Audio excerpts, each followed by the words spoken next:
ക്രിസ്തു ദർശനം നമ്മെ ചില തിരിച്ചറിവിലേക്ക് നയിക്കുന്നുണ്ട്.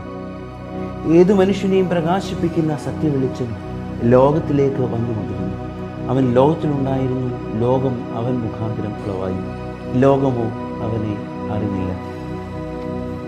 അനാദികാലം മുതൽ കാണപ്പെടുന്നതും കാണപ്പെടാത്തതുമായ സകലത്തിൻ്റെയും ഉൽപ്പത്തി മുതലുള്ള സത്യം തന്നെയാണ് ദൈവം.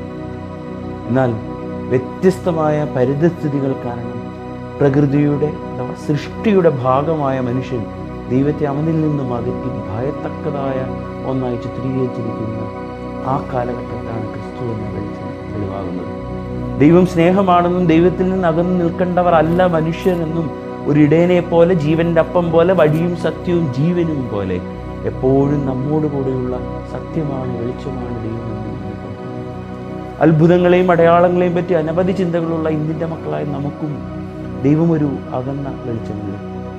ചില കാര്യങ്ങൾ സാധിക്കാനുള്ള ഉപാധിയായിട്ടാണോ നമുക്ക് നമ്മെ സ്നേഹിക്കുന്ന ക്രിസ്തു ഉള്ളത്?